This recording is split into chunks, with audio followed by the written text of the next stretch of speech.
Hey guys, welcome into another episode of From the Wing. I am Christian Clark, the Pelicans beat writer for NOLA.com and the Times Picayune. On today's show, we're going to give our reactions to the draft lottery. Atlanta went up to number one. The Pelicans will have two picks going into next month's draft, number 17 and number 21. I would be really surprised if they ended up actually making two picks in the first round. We're going to talk about Brandon Ingram and what the trade market might look like for him, some potential destinations.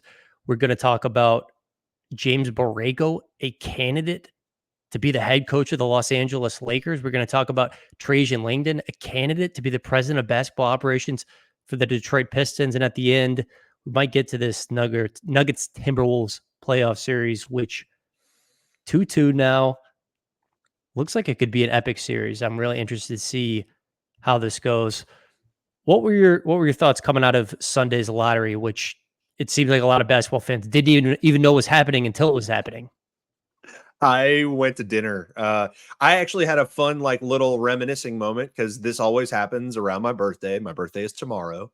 And 5 years ago for my birthday, we went to Toop's Meadery and we sat outside and I heard the eruption of the Pelicans winning the Zion lottery because Parkview Terrace across the street blew up.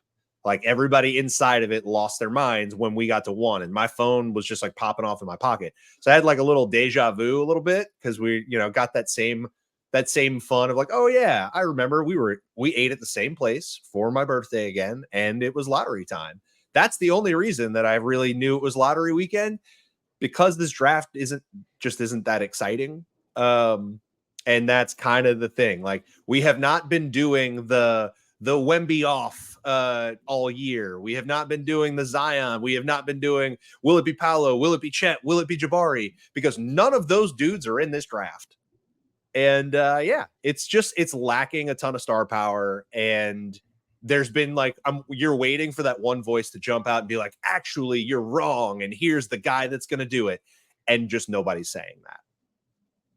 Reading all of the different mock drafts this morning, I mean, it seems like people even in the top five are all over the place. Like when you look at people's different top fives, the only name you see consistently is Alex Sarr.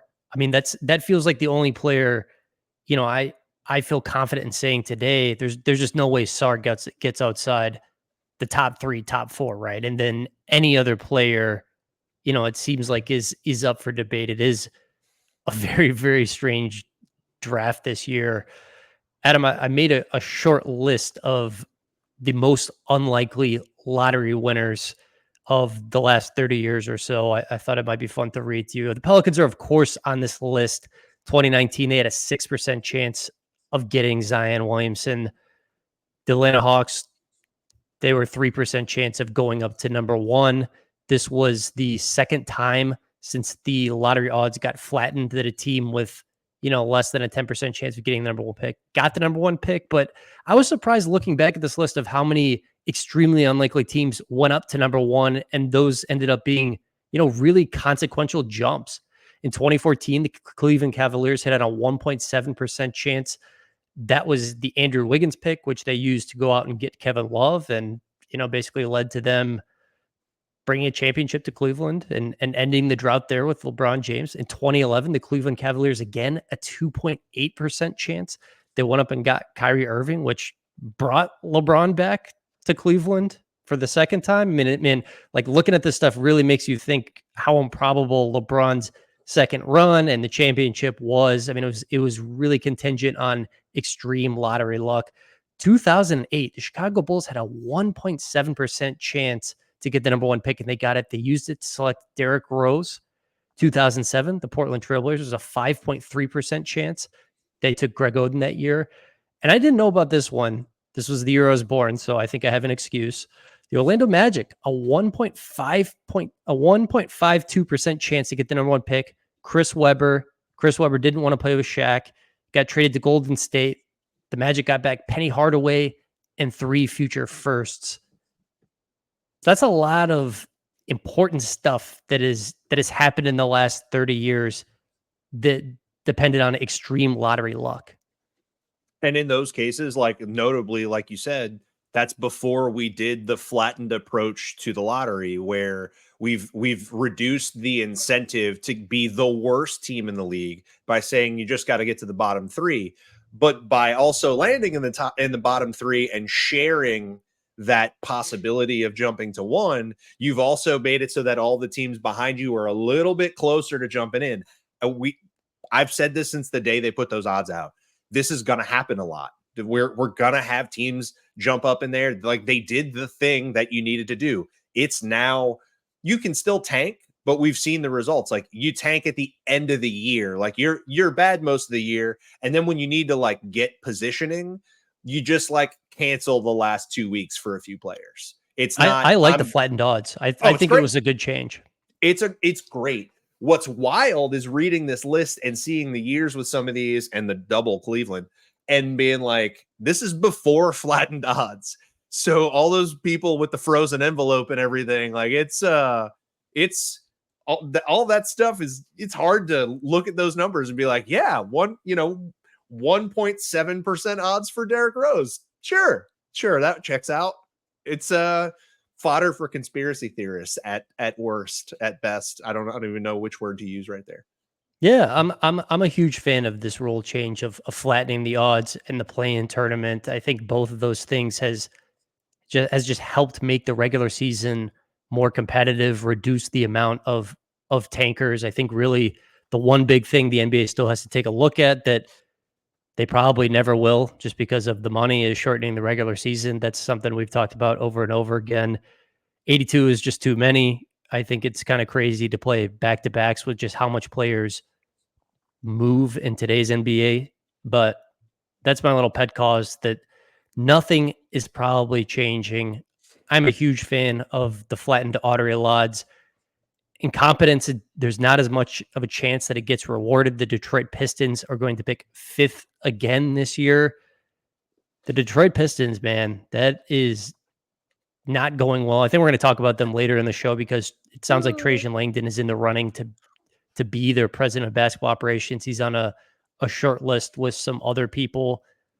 But yeah, man, I mean, can you imagine how many wins? So how many wins did they have this year? 14, something like that, 13 or 14. Yeah. They're down so bad. Can you imagine winning like bad. A number of games in the teens and then getting the fifth pick again in a bad draft? I saw somebody say too, they kind of zagged and they're like, in this draft, maybe the fifth pick isn't so bad because you're paying a lot less money than the number one pick. And look, there's not like that clear cut top end guy or guys in this draft. I would be content. Let's put it this way. It's not going to shock anybody if the only all-stars that come out of this draft class come from like the 20th spot in this class. Like, picking in the middle and the end is just as likely. Like, it wouldn't shock me. Like a real instance. Isaiah Collier was once regarded, like, coming into the year, was regarded as like the number one prospect. Had an awful start to the year. USC was terrible. He shot like crap. Then he got hurt. Then he actually like cleaned up his season and like is one of the few like upside guys I like in the middle of the round. But he's now like solidly in the middle of the first round. And it wouldn't shock me at all if he ends up being the best guard that comes out. Like, it just wouldn't surprise me. And there's just a lot of really flawed, maybe like rotation guys, and there's no clear runaway. Like Sarr, like you said, is everybody's consensus one. He's like and it's because of the athletic profile. He's 7 feet tall with a gargantuan wingspan, has like the prototype athletic center body, can do a lot of like the pirouetting and fast movement, opens his hips, all that stuff. But the play's not that great. There's a lot of breakdowns. There's a lot of missed stuff. There's a lot of mess ups in rotations on defense. The offense is a giant work in progress. There just isn't anybody that has like all this cemented stuff. And the guys that you feel pretty confident about, the guys that you like, there are some guards in here that you feel like offensively competent about, and they're all 6'1". Every goddamn one of them 6'1". So it's tough, man. It's hard to get excited about anybody. I think they're like some fun dudes. I think teams are going to be happy that like get the wing guy that didn't really show up completely in college. Like Jalen Williams' brother, Cody, is a fun one. He looks like he could be good, and he's going to land somewhere in the middle. Collier could turn out to pan out for somebody. So I buy that argument more this year than like any year, because Mattis Buzelis is going to get somebody a lost job. Jonas Valanciunas' mentee, Matas Buzelis. Matas Buzelis' father is one of Jonas Valanciunas' physiotherapists. His father, Matas's father, is a physiotherapist for the Lithuanian national team. JV brought him on to be his personal guy. It's a fun little look at that connection there. Look at us. I sent out a few texts this morning. Like NBA people went to Chicago this week for the draft combine, and was just sending out some text about 21. I'm assuming the Pelicans are either going to defer the 17th pick, which belongs to the Lakers, or include it in a trade. I think those are two more likely scenarios than them actually making the pick, but they haven't till June 1st. But I'm going to assume they don't make the 17th pick, and we'll see.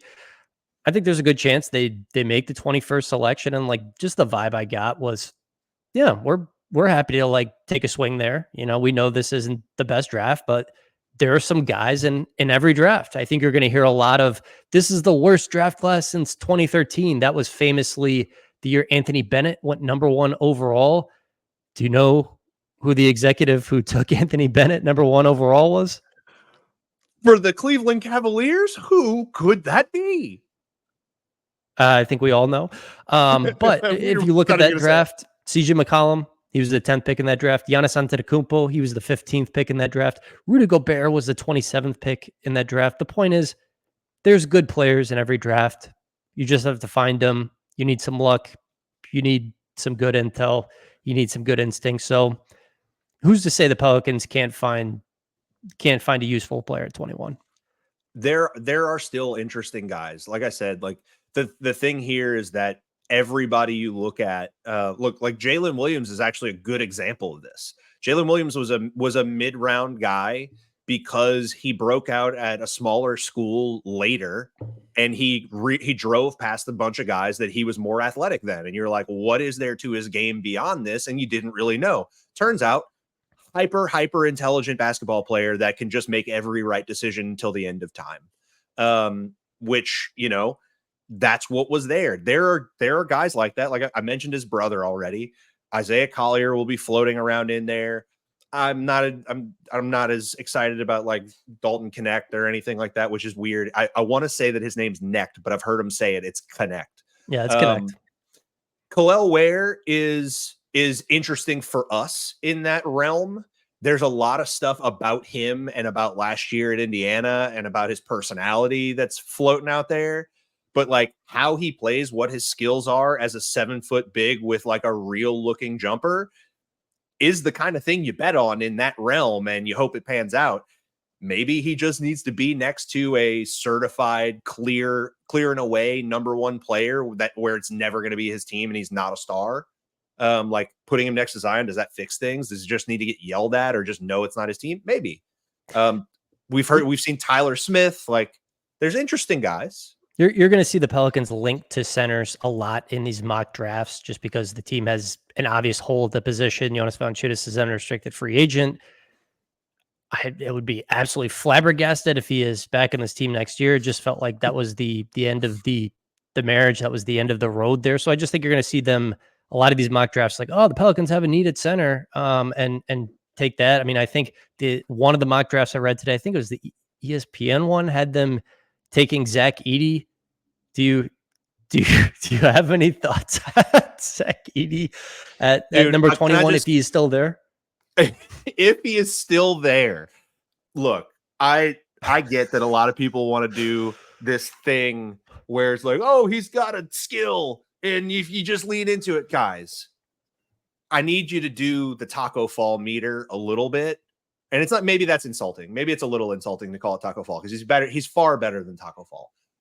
It's more like the Tyler Hansborough meter of college to pro game. He does a thing that's not that valuable. Like we're watching a guy leave that if you pick him and you want to get the most out of him and you believe he's this upper tier thing, you have to build an offense around that in today's NBA. That's your swerve. it just doesn't look very exciting in today's NBA. Anyway, I wouldn't shock me if somebody takes a flyer on him after 20 or whatever, just because like he is gargantuan and maybe he does end up a little faster. Like Walker Kessler was a little surprising how fast he moved in the NBA. He also didn't turn out to be as good in year 2 as he was in year 1. There's at least some intrigue. I have nothing to do with him here. There's no world where he is a Pelican. Look, he's talented. No world. 37 in the national championship game, against Klingon, great touch around the rim. I'm just not taking a guy here who needs post touches when my best player is Zion Williamson. I am just not doing it. I continue to think that what the Pelicans really need is just, even if it's like a guy off the bench, just like a 5-out center next to Zion. Like when I watch the playoffs and just step back, I'm like, man, 5-out is such a cheat code. And it's such a shame when I look at this team that the best stretch center they put next to Zion Williamson in 5 years is Nicolo Melli. They're not easy to get. I don't know if they can get one, but I'm just not adding a guy next to Zion and investing in a guy who needs post touches, regardless if he's talented or not. And Zach Edey definitely is talented. He was shooting threes today, though. I saw it on Twitter. He's shooting threes. He's gonna do it. He's making the transition. What about Misi? Do you have any Misi takes? The kid from Baylor. It's Misi, like in terms of he's more like bruiser kind of center.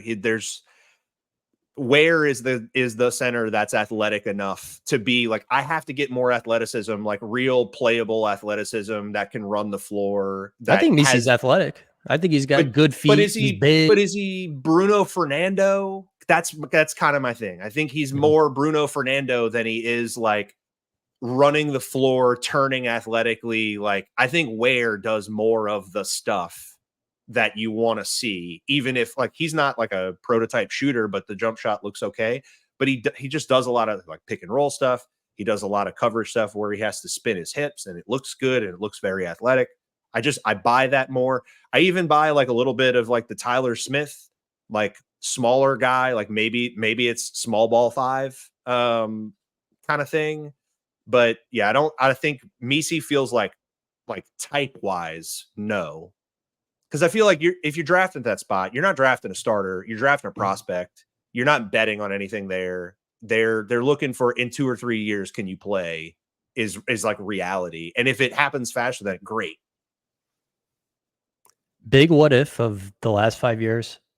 What if Derek Lively had fallen to 14? I think the Pelicans had a lot of interest in him. Lively is playing minutes for the Mavericks in the playoffs and holding his own. I think really nice rookie. That would have been a nice, well, we solved the starting center position for the next 8 years here. Pick. Yeah, he'd have been fun. And that's like, I need to stop saying Ware's name because I'm not excited about this draft or that pick or anything. So I don't want to like pill myself into that guy. There's plenty of stuff that could work there. Like I can't get mad if I don't think there's a world where like Collier or like Cody Williams fall there or anything like that. But there's the other Colorado kid. I'm blanking on his name right now.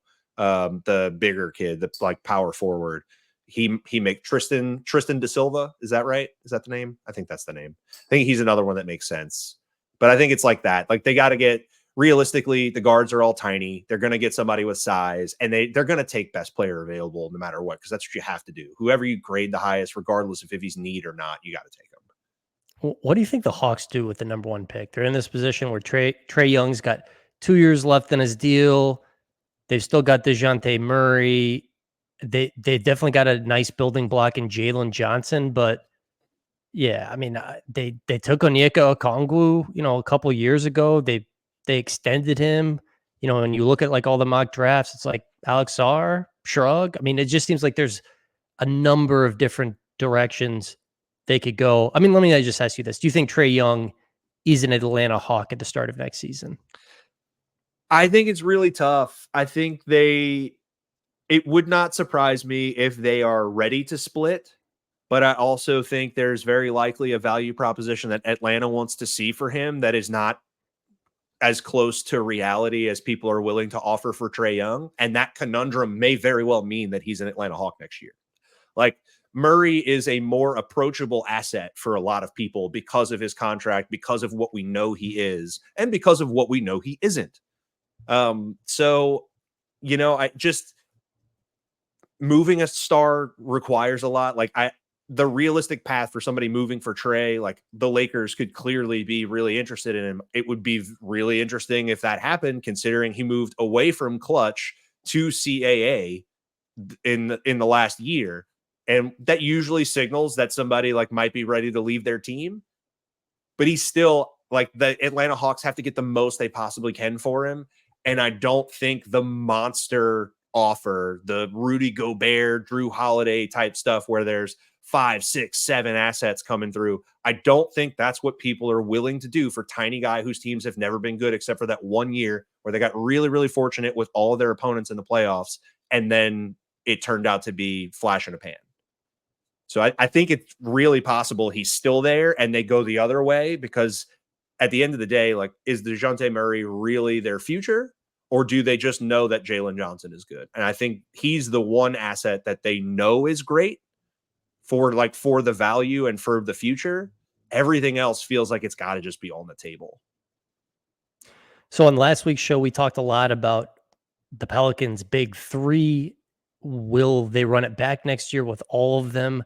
I think the way I put it was, I think that it is a possibility, but not an inevitability that one of them gets moved. And if one of them gets moved, I think you're probably looking at Brandon Ingram, Marc Stein, who writes an excellent Substack. Marc Stein, I mean, obviously very reliable.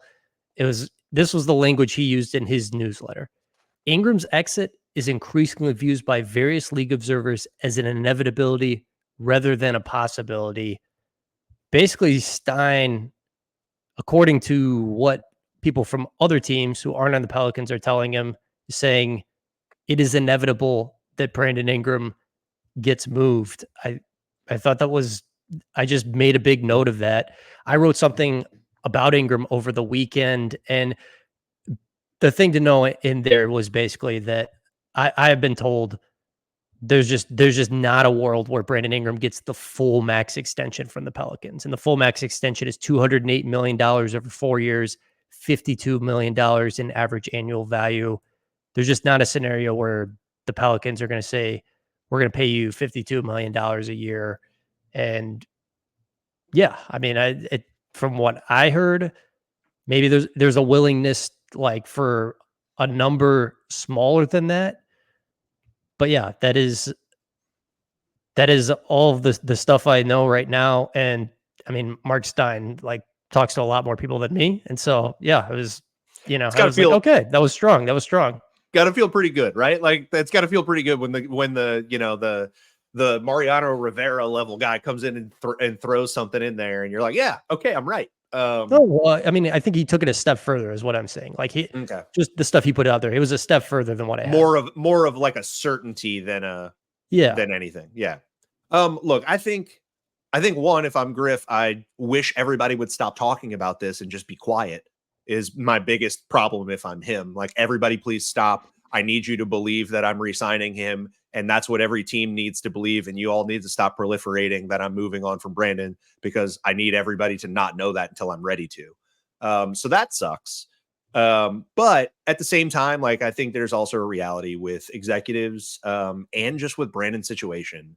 The OKC series just, like, for better or worse, shined a spotlight on a thing you already knew was likely an issue, and it shined it so bright that it's hard to look away from. Now, at the same time, wanting to move a guy and wanting to find better fits and wanting to repair your roster build uh, is one thing, and the reality of the trade market is another. So one of the things that has to be on the table is the potential of bringing Brandon back next year. But like you said, it would be hard for anybody to consider him a positive asset on a max deal based on what you've seen, especially based on this past year's exit and just the lack of diversity in his game. And it's years of evidence now. We've seen it a lot of different ways, and it just kind of is what it is. So now, will the market meet him is going to be the question. I really do feel like there's an extra level to this. I think the economic reality is you're going to have to work with the market and see what you can get. And you need to try to do the best value deal you can, no matter what, even if that does mean re-signing him on a smaller number. But I really, really think this year is about making this thing Zion's team and giving Willie free reign so that those two can prove themselves. And if Brandon's here when the season starts, you are doing more of the things that takes away from those guys answering the questions they need to. So even if the value is not ideal and you don't get the perfect trade, it really feels like you do still need to get it done and just move on, because you have so much other work to do for Zion to get where he needs to get. If the Pelicans do decide to make an Ingram trade, I feel like there's one of two pathways that they could pick. They could go to a team and get back what I would consider win now pieces.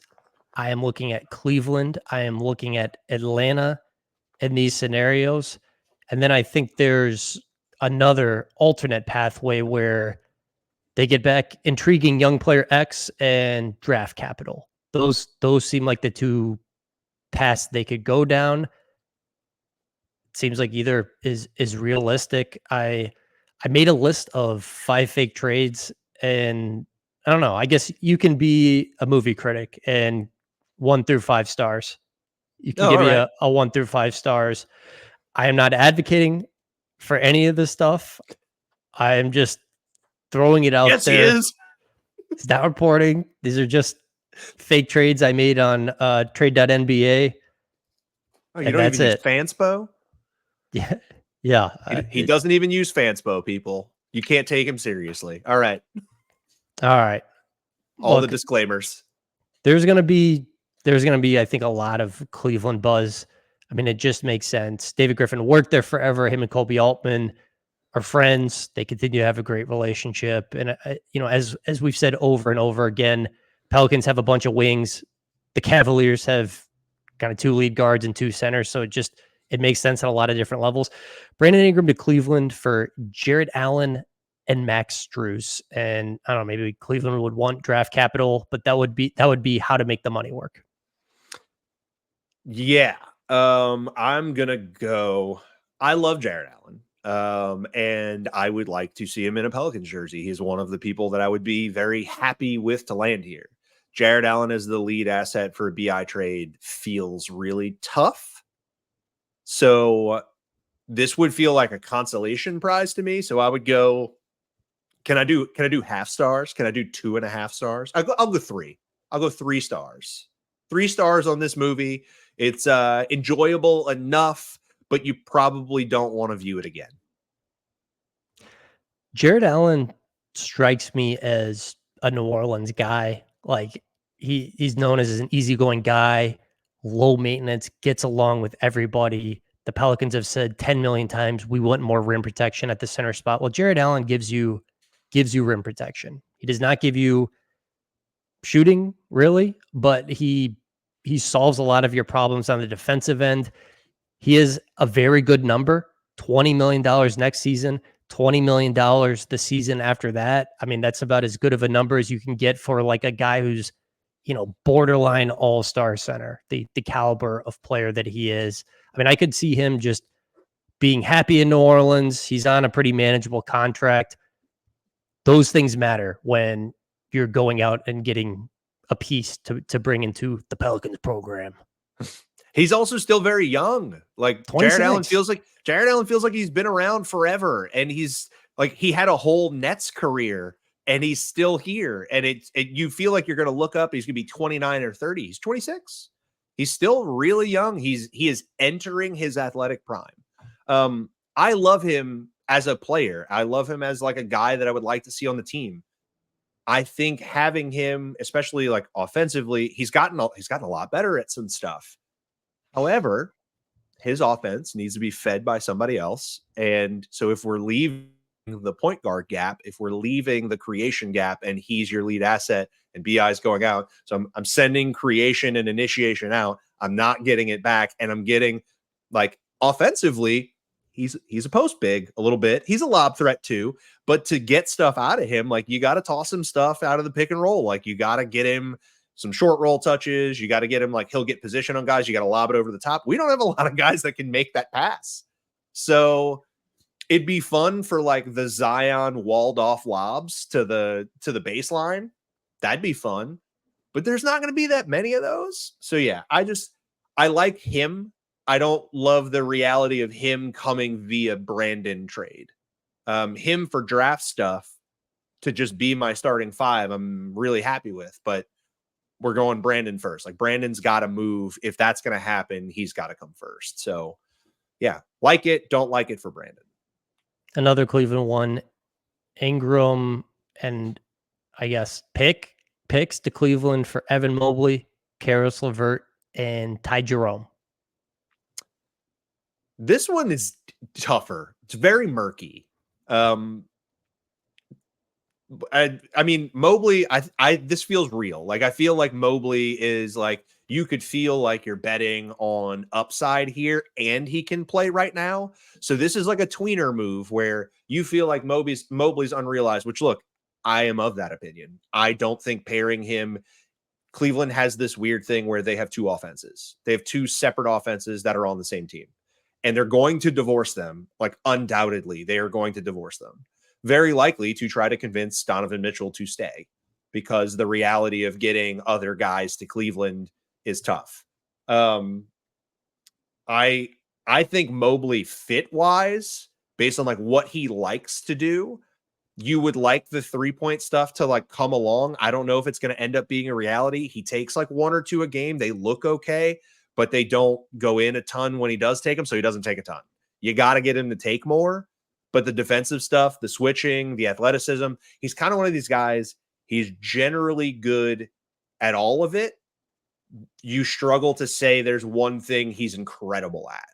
And so there's this promise of like, if he puts it all together, he's really, really good. So it would really just be, I could buy it. I believe it could happen. I don't care about LeVert at all. I don't care about Ty Jerome at all. Ty Jerome's a fun little player, but they don't really matter. LeVert's like off the bench scorer. Oh, star rating. I mean, I could buy Mobley as lead asset for BI more than I can Allen because it feels like there's at least meat on the bone for Mobley and his potential if you get him out of that weird pairing and you just make him a 5 all full time and lean into that stuff and tell him green light, shoot, dribble and shoot. The fun part is like he can drive it a little bit and pull up and make a shot. Like that's a thing he can do. So like getting him more into that and taking away that, like, hey, you're going to play with a post big too on the floor at the same time. Like you're actually kind of a wing. Just get rid of all that stuff. He's got fun blocks, fun rebounding. The rebounding got better this year. The defensive reps got better this year. I'll go, you know what? I'll go 4 stars pending draft capital. I think David Griffin and Pelicans front office really liked Mobley going into that draft a few years ago. I think it's a player and a talent they remain really intrigued by. I mean, I could see them really coveting him. I don't know if the Cavs will give him up. Mobley's still 22 years old. All right, the next one I got, Brandon Ingram, Dyson Daniels, and a first to Atlanta for DeJounte Murray and Bogdan Bogdanovic. So Ingram, Dyson, and a first for Murray and Bogdanovic. I don't know like what Ingram's value is coming off of this playoff series and knowing teams are probably going to have to pay him. Like, what is he going to want on his next deal? So like, I don't know. I don't know how to do the draft compensation. Yeah. So look, I mean, we just kind of got to pick a lane, right? I feel this way about Brandon. I feel that whatever you believe, I think he has a smaller overall NBA market than most like star players. I think he is a type of player that teams either love or hate, period. I think there are teams that have an obvious need for additional offense and jump shooting from a guy that tall. And he's essentially like power forward sized, but he's more wing combo guard in terms of what he does. So realistically, I don't think this playoff series is going to change any opinions. I think it just created more certainty for people who already felt the way they did. So realistically, I think the tough part is that he's on the end of a contract and looking at a new contract. But if he's available for trade, like he's not staring down a max from us either. So it's just, I also don't see him as like high maintenance either. Like is he really going to hold out on somebody and be like, no, I'm not going to re-sign with you? Like, does he seem like that kind of guy? I think if somebody shows they want him, then he will sign for a large number for full years. And I think anybody trading for him knows that they are willing to do that. Does he get you a star haul? No, I don't. I don't think so. But I still don't think he's like dropped to this thing where it's like, oh, you can get like a lottery ticket type player, and like the matching salary is like all it is, or like you have to pay to move him. That is not what's happened. Nobody has changed their opinion of him that drastically. If anything, he's just confirmed what you already know. He needs a very specific type of team. What he can be is limited. So yeah, I struggle with that one because like I just value wise, that sounds like we're losing. And like by a ton. DeJounte Murray is not a star. He's not a star. I mean, he's made the same number of All-Star games as Brandon. Sure. And he shouldn't have made that one. He is Kobe Bryant if Kobe Bryant wasn't good at basketball. Like I take 40 shots to make 40 points is tough. I like his attitude. That's the one I can buy him as a player. I struggle with value there because it feels like you're sending out Brandon and a first and Dyson, and you're getting back like an okay shooter who definitely can run the offense. Okay, well, don't get hung up on the like. Take out the first one. Okay, all right, yeah. So let's say it's on like my terms. I'm cool with Murray coming. I would like for it to somehow be Murray and Okongwu. So at least I feel like I addressed both of my holes, and then I can go swinging on some sort of talent upgrade for the rest of the team elsewhere. I think it's tough to come away with just Murray and Bogdanovic. I'm fine with Dyson going. I don't have a problem with that either. So generally, like, kind of, I'm okay with it, but I tweak it a little bit. Murray. I mean, he makes sense because he's a guy you just put on at lead guard, and if you want to start CJ with him, you have that option. Murray is bigger. If you can somehow convince CJ to come off the bench next year and go DeJounte Murray, Herb Jones, Trey Murphy, Zion, center X, you can do that as well. The defense, I mean, he was really good at San Antonio at the end. Defense hasn't been as good as Atlanta. Like, how is he going to defend here? He will take some threes, but he prefers to shoot from the mid-range. So, like, the fit with Zion offensively, I don't think it doesn't work, but it's not like the cleanest in the world either. I don't know. I don't hate it. I mean, the other thing to know is his number is manageable. 20 mil. Yeah, I mean, he's mil, right? 25 and a half for this upcoming season, 27 and a half the year after that. And then you got him at 29 mil in 2026, 2027. He's got a player option after that. So, like, got him under contract for 3 years at a number you can work with, which the number matters in New Orleans because they've never paid the luxury tax, and I'll believe they'll pay the luxury tax when I see it. Yeah, he's like a half max. He's like a half max player. And that's the thing that's the appeal to me is the value prospect of like, I think he's better than that. I just don't think he's like this incredible player that deserves multiple first round picks. And that's what it feels like you're giving up. Like for all of my criticism of Dyson over the last year, Dyson is still like, I would argue in this draft, he's like, he would be in the top 5. Like he had a clear skill coming out. You knew that he could play defense at a really, really high level on the perimeter. And that has shown up. I feel like you're giving them 3 firsts for Murray and Bogdanovic, and Bogdanovic, when his contract ends, probably leaves you. So you got Murray for that. Yeah. That's the tough. It's just value prop for me. I don't have any problem with Murray. And I would actually like he's a bit of an asshole. And that's the part of him, like that and the contract are the things I like. He's an asshole. I think the concern with Ingram for teams when you talk to them and just people around the league is that if, let's say, he gets slightly under his max, he gets $50 million a year for a 3-year extension. Is he Zach LaVine at that point? I mean, he misses a lot of time. The criticism of him is his offensive numbers can sometimes feel empty. Like if you pay him $50 million a year and you try to move him, I mean, is it just a negative value contract? Like that's the concern. But yeah, Brandon Ingram, he did help the Pelicans. He's a big part of them winning 49 games this year either. I mean, I'm trying not to let the way it ended color how all of the season went. He was way better in terms of his durability this year than in the 2 previous years. I mean, just how much is he going to play over the next few years? Like that's a big question I have, because I think he tried to play as much as humanly possible this past season, which was great. And I don't know if you could say that about the 2 previous seasons. He was also a better defender. Like that's the part I bought into. He was a better defender this year. And just analytically, like he was a better player. He fit better. It's just still not great for what Zion needs, but it was definitely better than it has been. But that required him taking like a really uncomfortable back seat. And it was visibly uncomfortable. To the Zach LaVine stuff, Zach LaVine is like bouncy dunker who also is a streaky shooter, and he had knee problems like forever.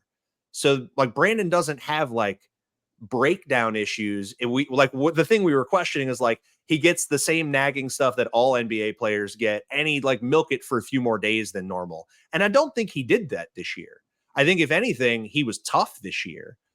So I'm not letting that stuff come in, because I feel like this is a really tough year for him. Like he did try to do everything you asked him to do to the best of his ability, and we just saw the limitations of that. So like I don't have any of this. Like Zach LaVine was like kind of a weird dude, like who just feels himself too much, and like the empty scoring was like, yeah, I'll take 8 threes today, and tomorrow I'll take 2, and I'll never play defense. And that's not questions you have about Brandon. And I don't think there's going to be like this crazy like gun to your head that you have to pay him close to the max either. Like I think Brandon's pretty disappointed. Am I going to say like he's not going to fight for the most money he can possibly get? Sure. But do I think reality is kind of set in on him? Probably. The thing you don't want to land is you don't want to land in a place where he's playing on the final year of his deal. That's the absolute worst case scenario. I do think you can still salvage value from him, because like his numbers are the same every year except this year. He has been a very, very stable player, and he plays a brand of basketball that does not like look like it's going to disappear. He doesn't beat you with like crazy athleticism. He beats you with size. He rises up over you. So yeah, I'm not as doom and gloom on like he's going to lose his value. I do think you should try your best to avoid the high numbers as much as you can get it down on the per year value, but I think it's because of the value of his skills and just realizing like this is what he is, and it's not going to go above this. All right. Two more trades for you. These are both pathway number 2. Brandon Ingram to Houston for Steven Adams, Jeff Green, Jayshawn Tate, and the number 3 pick, or Brandon Ingram to Detroit for Jalen Duren and the number 5 pick. The Houston trade, just choose a weapon of choice to end my life and do it. That 0 stars, not even a half a star, 0 stars.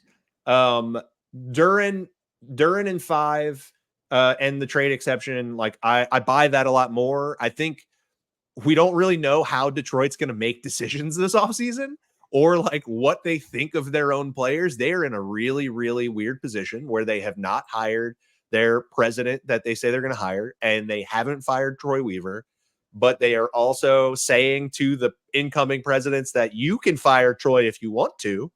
And Monty is likely not going to be allowed to be fired just yet. So you got to like come in and sign up for like a year of the same crap with like these centers that they bought that aren't good, and give Cade some wins. This is tough. Really I mean, tough. if I was Detroit, I would be pushing hard to get Brandon Ingram, because I am in the absolute mud. I need to put something next to Cade Cunningham.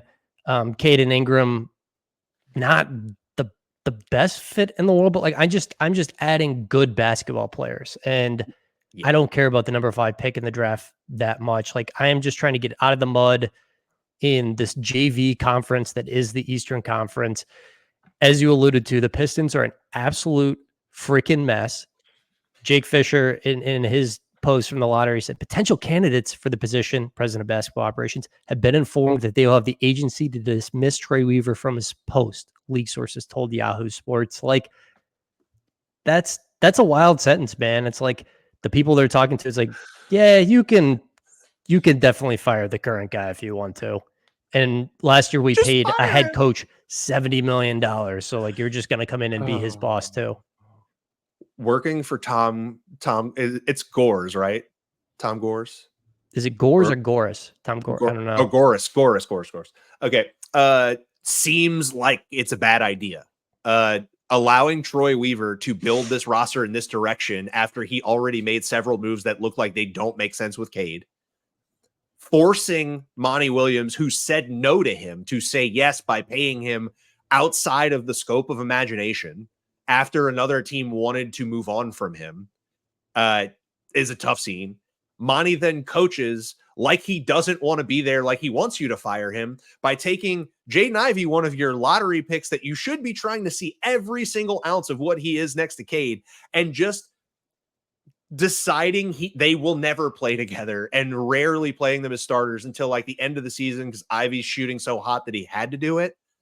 It just, Monty has always tried to like lean towards veteran guys. He is not a big young rookie player kind of coach. And you know this like going in, and he also like, if he doesn't like a guy, he might not like you until the end of time.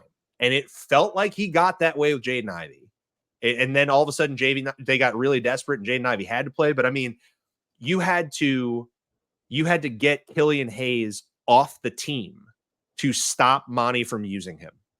And all of these people still have jobs. Everybody still has jobs. I'm with you in that, get shooting there. Inside the arc or outside the arc, get shooting around Cade, get somebody else that can score around Cade. BI can pass as well. And, not to throw like the most shade at Matas Buzelis possible, but he is like often mocked at 5. So look, BI or Matas Buzelis, who do you prefer? I think I'd rather Brandon Ingram. Duran feels like he's going to be a great defender. Like, he's a really, really strong, super young guy. I feel like if he's playing for Willie, his defense is going to get better. The questions are all like, can he do anything offensively? And the answer right now is, I have no idea. I wish that this mock was for Ivy, but I haven't seen any rumors really about Ivy.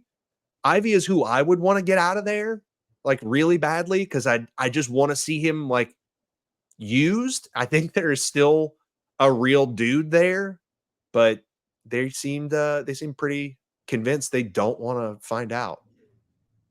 So I don't know. Trajan Langdon is one of the names linked to the Detroit Pistons in their search for president of basketball operations. The Athletic had something today. Trajan, Dennis Lindsay in Dallas, and Mark Eversley in Chicago are viable targets for the role. It sounded like the Pistons wanted John Horst in Milwaukee. They were denied permission to interview him.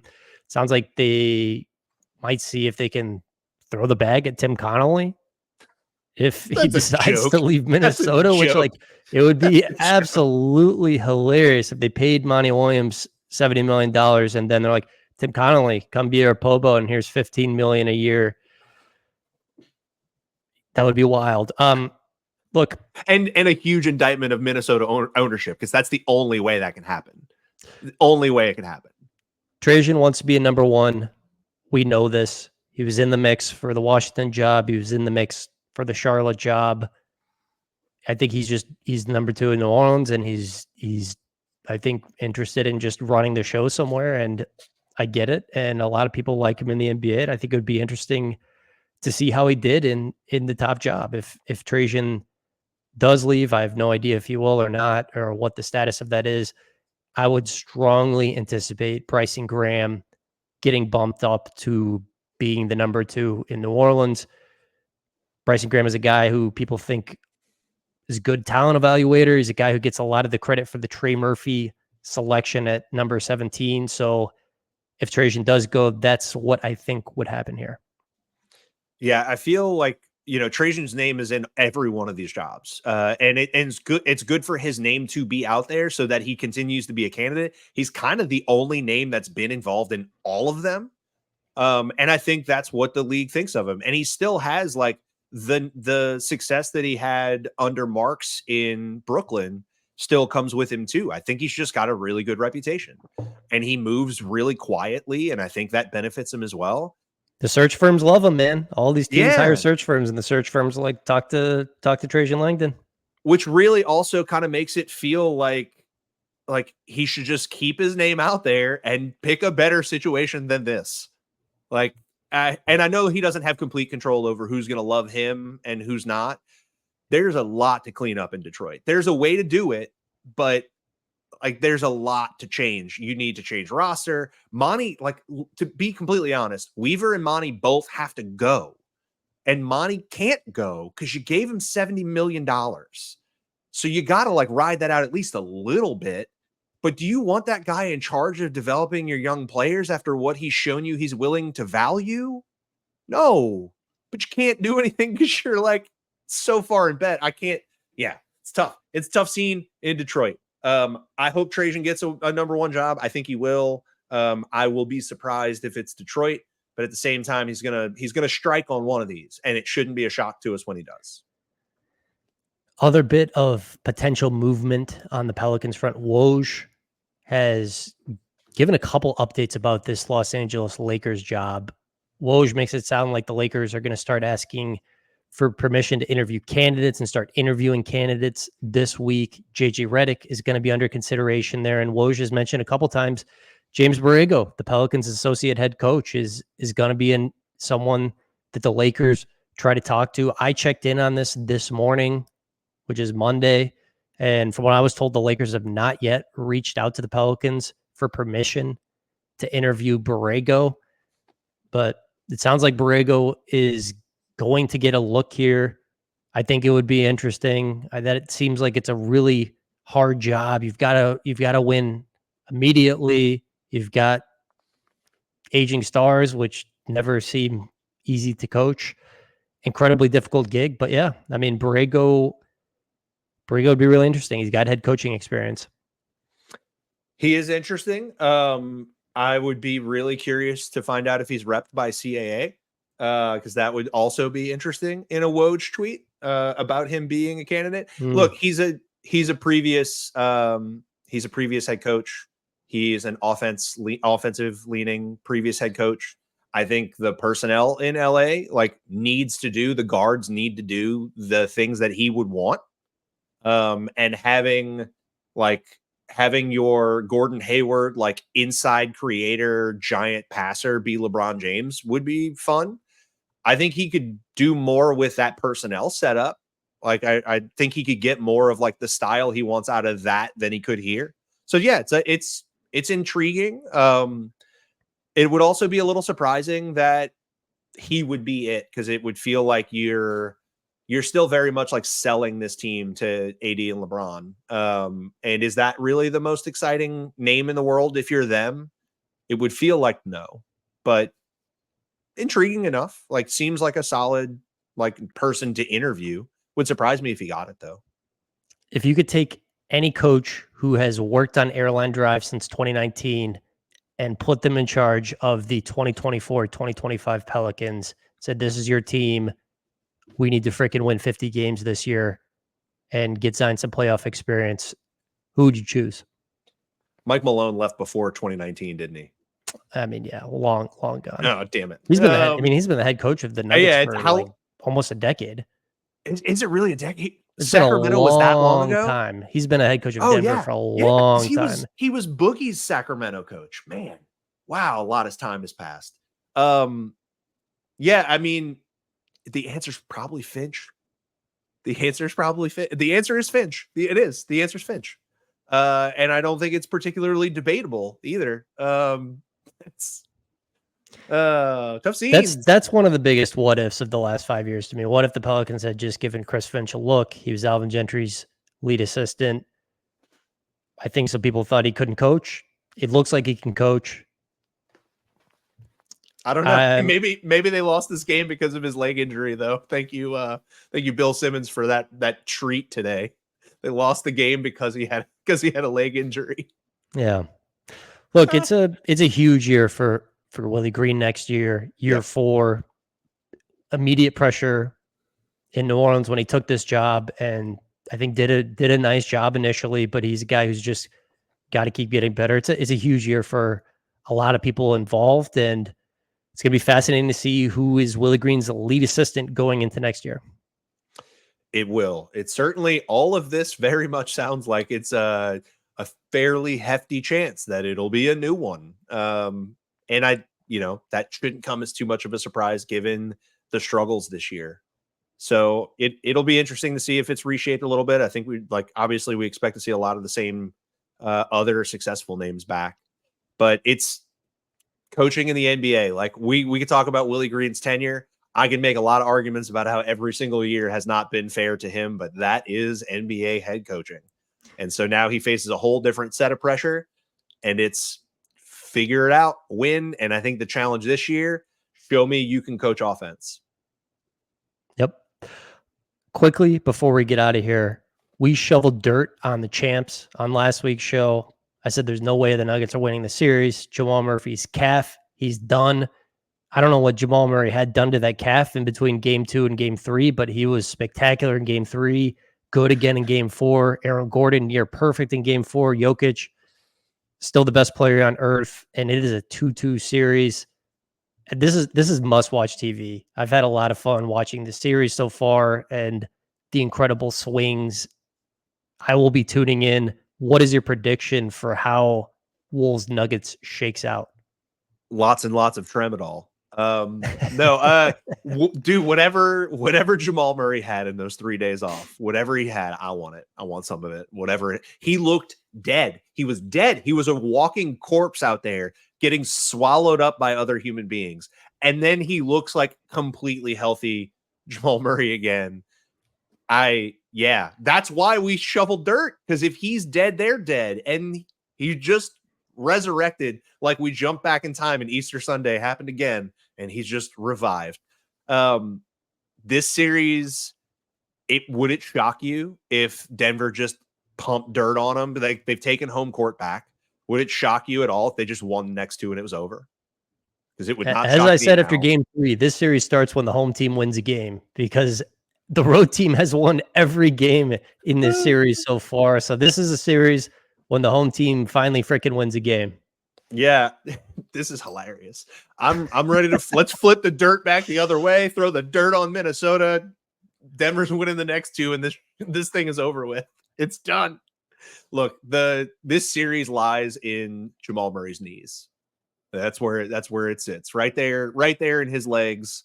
If he is moving like he has moved the last 2 games, Minnesota, like, for all of their successes, and like Ant was not the problem.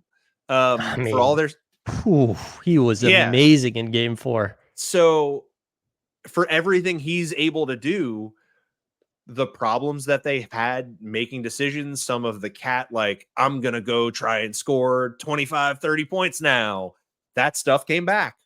And it shouldn't be a surprise, because that stuff happened all year. And then they kind of cleaned it up at the end of the year, had a really nice run to start the playoffs. And you thought, like, wow, they've really turned a corner. Well, Denver is back to, oh yeah, we're better than everybody status. And that reduced Minnesota back into the ills that they were feeling in the middle of this past year. Now it just feels like we just flipped the series over. Crazy. And what if it happens again? What if Murray comes out and like trips, and we're right back to like Minnesota's good again? Screw it. Bring it 7. This is fun. All right, buddy. This is going to be a huge summer for the Pelicans. We're going to keep pumping these episodes out once a week. We'll be talking draft. We'll be talking any turnover on the coaching staff, on the front office, and especially this roster feels like the right time to optimize around Zion. We will see how it goes the next few weeks. It's time. It's just time. It's hopefully a big summer. If it's not a big summer, then it was probably a bad summer. All right, buddy. Thanks for doing this. We'll talk again soon.